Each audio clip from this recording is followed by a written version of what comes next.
കർത്താവിന് മഹത്വം. എല്ലാ സഹോദരങ്ങൾക്കും വേഗം വരുന്ന യേശു ക്രിസ്തുവിൻ്റെ അനുഗ്രഹിക്കപ്പെട്ട നാമത്തിൽ ക്രിസ്തീയ വന്ദനത്തെ അറിയിക്കുന്നു. ദൈവം വാക്കു പറഞ്ഞാൽ മാറാത്തവനാണ്. ദൈവം കൂടെ ഇരിക്കുന്നവനാണ്. അവിടുന്ന് സർവശക്തനാണ്, സർവജ്ഞാനിയാണ്, ഉന്നതനാണ്, ഉയർന്നിരിക്കുന്നവനാണ്. അവിടുത്തെ പ്രവൃത്തികൾക്ക് ഒരു മാറ്റവുമില്ല. ഏത് കാലഘട്ടത്തിലും പ്രവർത്തിക്കാൻ അവിടുത്തെ കഴിയും. നമ്മുടെ ജീവിതത്തിൽ വേദനകളും സങ്കടങ്ങളും ഒക്കെ പൊങ്ങി വരുമ്പോൾ നമ്മൾ ചിന്തിക്കേണ്ട ഒരു കാര്യം, ഇന്നലെ വിടുവിച്ച ദൈവം, ഇന്നലെ പ്രവർത്തിച്ച ദൈവം ഇന്നും ജീവിക്കുന്നു. അവിടുന്ന് നാളെയും എനിക്ക് വേണ്ടി കരുതും, തുറക്കും, അത്ഭുതങ്ങൾ ചെയ്യുമെന്ന് ധൈര്യത്തോടങ്ങ് പ്രഖ്യാപിക്കണം. വിശ്വാസത്തിൻ്റെ വാക്ക് അങ്ങനെ പ്രഖ്യാപിക്കാൻ തയ്യാറാകുമെങ്കിൽ നമ്മുടെ ജീവിതത്തിനകത്ത് നിരാശ വരില്ല. എന്നാൽ പലപ്പോഴും അതത് ദിവസം വരുന്ന പ്രശ്നങ്ങൾ കണ്ട് തളർന്നു പോകാറില്ലേ? എന്തായിത്തീരും, ഇന്ന് ഞാൻ എന്തു ചെയ്യും, എങ്ങനെ ഇതിനെ നേരിടും? അവിടെയാണ് ഇന്നലെ വിടുവിച്ച ദൈവവും ഇന്നലെ രക്ഷിച്ചവനും സൗഖ്യമാക്കിയവനും തുറന്നവനും വിളിച്ചു വരുത്തിയവനും ഇറങ്ങി വന്നവനുമായ കർത്താവ് ഇന്നത്തെ എൻ്റെ വിഷയത്തിലും നാളുകളിലും ചെയ്യാൻ കഴിയുമെന്ന് പൂർണ്ണമായി ഞാൻ വിശ്വസിക്കുന്നു എന്ന് പറയുമ്പോഴാണ് നമ്മുടെ അകത്ത് വ്യാപരിക്കുന്ന വിശ്വാസത്തിൻ്റെ ശക്തി നിറഞ്ഞു കവിയുമ്പോൾ സിംഹങ്ങളുടെ വായടച്ചില്ലേ, തീയുടെ ബലത്തെ കെടുത്തിയില്ലേ, അടഞ്ഞ വാതിൽ തുറക്കപ്പെട്ടില്ലേ. അങ്ങനെയെങ്കിൽ ഇന്ന് പകലിലും ആ അതിവിശുദ്ധ വിശ്വാസം പ്രഖ്യാപിച്ചാൽ, വിശ്വാസത്താൽ ജീവിക്കാൻ നമ്മൾ തയ്യാറാകണം. ദൈവത്തിൻ്റെ വചനത്താലും ജീവിക്കണം. സ്തോത്രം. വിശ്വാസത്താൽ ജീവിക്കുന്ന ഒരു ദൈവവേദനെ സംബന്ധിച്ച് അവനൊന്നും അസാധ്യമാകുകയില്ല. പഴയ നിയമത്തിലും പുതിയ നിയമത്തിലും ഭക്തന്മാരൊക്കെ വിശ്വാസത്തിന് വേണ്ടി എടുത്ത സ്റ്റെപ്പുകൾ അക്ഷരീകമായി നമ്മൾ ചിന്തിച്ചാൽ ശുദ്ധ മണ്ടത്തരാവില്ലേ? അല്ല, അത് മണ്ടത്തരാവും. ദൈവത്തിൻ്റെ വാക്ക് കേട്ടു, അതുപോലെ അനുസരിക്കാൻ തയ്യാറായി. ദൈവം അവർക്ക് വേണ്ടി എഴുന്നേറ്റ് വന്നു. തിരുമഹത്വം കർത്താവ് വെളിപ്പെടുത്തി.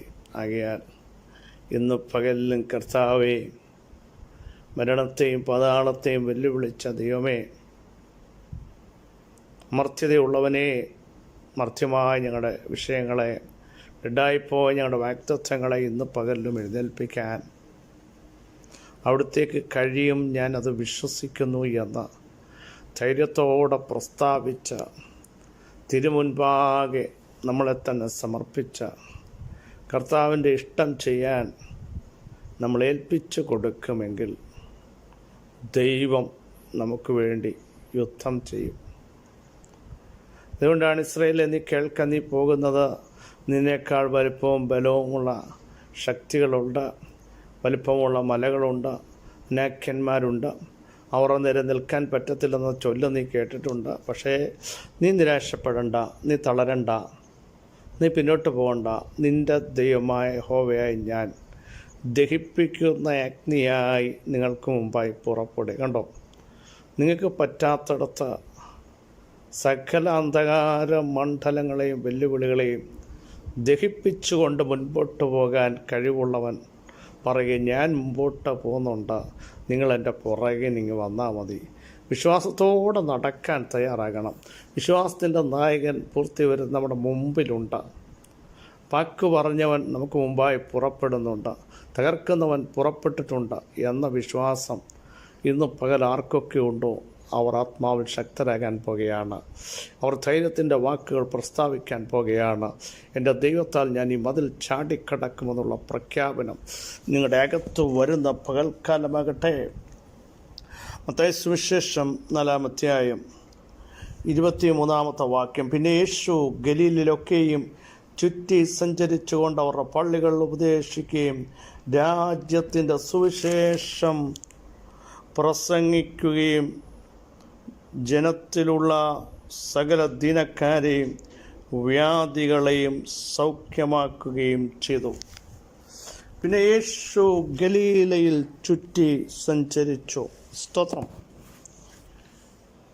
ഗലീലയിലേക്ക് ചുറ്റി സഞ്ചരിക്കുന്ന യേശു, നമുക്കറിയാം അബ്രഹാമിനോട് ദൈവം പറഞ്ഞു, നീ തെക്കേ ദേശത്തേക്ക് എത്തുക മാത്രമല്ല, നെടുകയും കുറുകയും നടക്കണം, തലപൊക്കി നോക്കണം. കാരണം തെക്കേ ദേശത്തിൻ്റെ ശക്തികളെ ചവിട്ടാൻ സിംഹം, കേസരി, അണലി, പറക്കുന്ന അഗ്നിസർപ്പങ്ങൾ, തേള് ഒക്കെയുള്ള ശക്തമായ വെല്ലുവിളിയുടെ ഒരു ദേശമാണ് തെക്ക് ദേശം. അവിടെ അബ്രാമിനോട് പറഞ്ഞു, നീ അതിനെ ചവിട്ടണം. പാമ്പുകളെയും തേളുകളെയും ശത്രുവിൻ്റെ സകല ബലത്തെയും ചവിട്ടാൻ കർത്താവ് പറഞ്ഞു, ഞാൻ നിങ്ങൾക്ക് അധികാരം നൽകിയിരിക്കുന്നു. സിംഹത്തെയും അണലിയെയും നീ ചവിട്ടും, ബാലസിംഹത്തെയും പെരും പാമ്പിനെയും നീ മെതിച്ചു കളയും. അവൻ എന്നോട് പറ്റിയിരിക്കാൻ ഞാൻ അവനെ വിടുവിക്കും. നോക്കൂ, അബ്രാം ചവിട്ടുകയാണ്. അബ്രഹാം ചവിട്ടിയത് ദേശത്തെ അക്ഷരീകമായ മണ്ണിനെയല്ല, ദേശത്ത് വ്യാപരിക്കുന്ന അന്ധകാര വെല്ലുവിളികളെ ചവിട്ടി താക്കുകയാണ്. പ്രിയരെ, ഇവിടെ യേശു ഗലീലയെ ചുറ്റുകയാണ്. ഗലീല ജാതികളുടെ ഗലീല, ഇരുട്ടുള്ള ഗലീല, മരണത്തിൻ്റെ ദേശം. ഹല്ലേലൂയ. ഒന്നും കാണിക്കാത്ത ദേശം, എല്ലാവരും ഉപേക്ഷിച്ച് മാറ്റി നിർത്തിയ ദേശം, വിലയില്ലാത്തത്, ഇരുളിൻ്റെ വ്യാപാരം നാളുകളായി മൂടിയത്. പക്ഷേ അനേക വ്യാധിക്കാർ അതിനകത്തുണ്ട്. ആരും അഡ്രസ്സ് ചെയ്യാൻ ഇഷ്ടമില്ലാത്ത പട്ടണം. പക്ഷെ അവിടെ യേശു ചുറ്റുക എന്ന് പറയുമ്പോൾ ആ ദേശത്തിൻ്റെ വ്യാപാരങ്ങളെ ചവിട്ടി മെതിച്ചുകൊണ്ട് യേശു ആ ദുഷ്ടശക്തികളെ ചുറ്റുകയാണ്. അതിൻ്റെ മേൽ വ്യാപരിക്കുന്ന ശക്തികളുടെ മേൽ കർത്താവിന് ജയം കൽപ്പിക്കപ്പെടുകയാണ്. നോക്കൂ, ഒരു ശക്തിയും എൻ്റെ യേശുവിൻ്റെ നേരെ നിൽക്കാൻ പറ്റില്ല.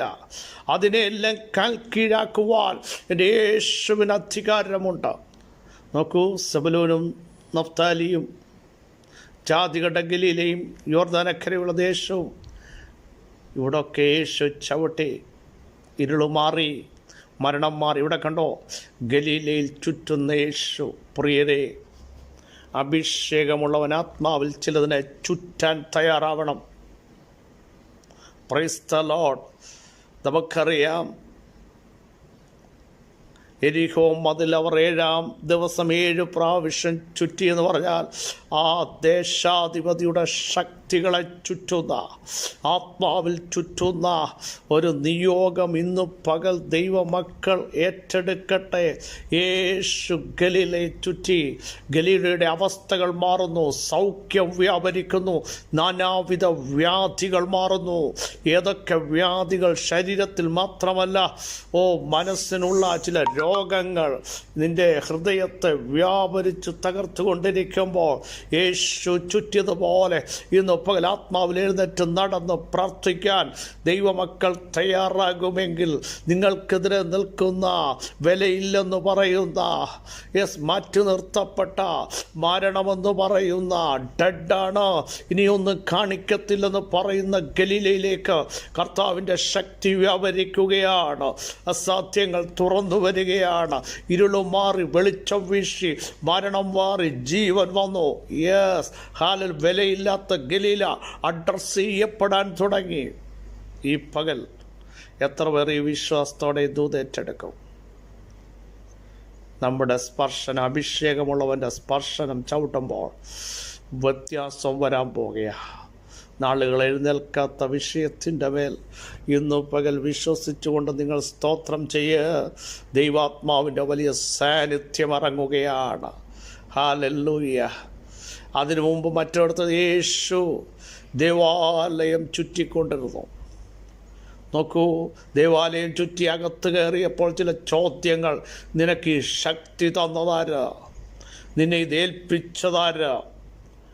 കുരമ്പുകൾ പോലെയുള്ള ചോദ്യത്തെ ഫേസ് ചെയ്യാൻ ദേവാലയത്തെ ചുറ്റി നടന്ന അതിൻ്റെ പിന്നീട് വരുന്ന സകല അന്ധകാര മണ്ഡലങ്ങളെയും കൽക്കീഴാക്കി യേശു ആ ചോദ്യത്തിന് മറുപടി പറയുക. ഈ പകലും അഭിഷേകമുള്ളതിനെതിരെ നിൽക്കുന്ന ചില ചോദ്യങ്ങൾ, എവിടെ, എന്തുകൊണ്ട് നീ ഇത് ചെയ്യുന്നു, നിനക്കാരി അധികാരം നൽകി, നിൻ്റെ പ്രാർത്ഥന, നിൻ്റെ വിശ്വാസം, ഇതിനെയൊക്കെ ചോദ്യം ചെയ്യുമ്പോൾ ആത്മാവിൽ എഴുന്നേറ്റ് പ്രാർത്ഥിക്കാൻ ദൈവമക്കൾ തയ്യാറാകുമെങ്കിൽ നമ്മുടെ മേലുള്ള അധികാരത്തെ ചോദ്യം ചെയ്യാൻ, നിങ്ങളുടെ അഭിഷേകത്തെ ചോദ്യം ചെയ്യാൻ, പ്രാർത്ഥനയെ ചോദ്യം ചെയ്യാൻ, വിശ്വാസത്തെ ചോദ്യം ചെയ്യാൻ ഒരു ശക്തിക്കും കഴിയത്തില്ല. നിങ്ങളുടെ അകത്ത് വ്യാപരിക്കുന്ന ദൈവശക്തിയുടെ അളവറ്റ വലുപ്പം എന്താന്ന് ദൈവം ദേശത്തും കുടുംബക്കാർക്കും കൂട്ടുകാർക്കും ചോദ്യം ചെയ്യുന്നവർക്കും വെളിപ്പെടുത്തുന്ന പ്രത്യേക നിമിഷമത്രേ ചുറ്റി നടക്കുവാൻ. ചുറ്റി നടക്കുക എന്ന് പറഞ്ഞാൽ അതിൻ്റെ പിന്നിൽ വ്യാപരിക്കുന്ന ദേശാധിപതികളെ ചുറ്റും കാൽ കീഴാക്കി ഒതുക്കുന്ന ഒരു അനോയിൻറ്റിങ് ഇന്ന് പകൽ നമ്മുടെ അകത്ത് വെളിപ്പെട്ട് യേശുവിൻ്റെ നാമത്തിൽ രോഗികൾ സൗഖ്യമാകട്ടെ. നാനാ വ്യാധിക്കാർ, വേദനിക്കുന്നവർ, തകർത്തവർ ഇന്ന് പകൽ മാറി ആത്മാവിൽ ചിലർ എഴുന്നേറ്റ് നടക്കട്ടെ. യേശുവിൻ്റെ നാമത്തിൽ മഹത്വത്തിൻ്റെ പ്രത്യാശയായ ഞങ്ങളുടെ വാഴ്ത്തപ്പെട്ട കർത്താവെ, കേൾപ്പിച്ച ശ്രേഷ്ഠയാലോചനയ്ക്കായി സ്തോത്രം. ഇന്ന് പകലിലും നൽകുന്ന വിടുതലുകൾക്കായി സ്തോത്രം. സൗഖ്യത്തിനായി സ്തോത്രം. ദൈവിക സമാധാനത്തിനായി സ്തോത്രം.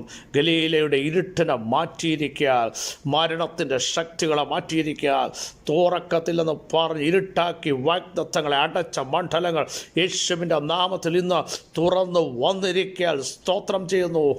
ഞങ്ങളുടെ തലമുറകൾ സ്വതന്ത്രമായിരിക്കാൻ നാളുകളായി ഏറ്റവും പിന്നിലേക്ക് ഇനിയും അത് മുൻപിൽ വരത്തില്ലെന്ന് പറഞ്ഞ് തള്ളപ്പെട്ട ചില വിഷയങ്ങളെ അവിടുത്തെ ആത്മാവ് മുൻപിലേക്ക് കൊണ്ടുവന്ന് ഇതാ ഞാൻ ചെയ്തിരിക്കുന്നു എന്ന് പറയുന്ന അങ്ങയുടെ ശബ്ദം ഞങ്ങളെ കേൾപ്പിക്കുന്നതിനായി സ്തോത്രം ചെയ്യുന്നു.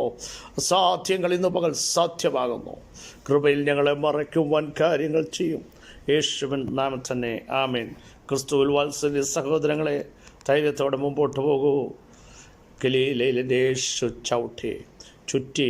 അങ്ങനെയെങ്കിൽ ഈ പകൽ അന്ധകാര മണ്ഡലങ്ങളെ ചവിട്ടി മെതിച്ച് ചുറ്റിക്കൊണ്ട് ആത്മാവിൽ ചില കൽപ്പനകൾ പുറപ്പെടുവിക്കാൻ നിങ്ങളുടെ അധരത്തെ ഉപയോഗിക്കൂ. അത്ഭുതങ്ങൾ നിങ്ങൾ കാണാൻ പോകുന്നു, അടയാളങ്ങൾ കാണാൻ പോകുന്നു, വീര്യപ്രവൃത്തികൾ കാണാൻ പോകുന്നു. ഈ വചനങ്ങളാൽ കർത്താവ് നിങ്ങളെ സഹായിക്കട്ടെ. ക്രിസ്തയേശുവിൽ നിങ്ങളുടെ സഹോദരൻ പ്രസ്ബിജോ മാത്യു.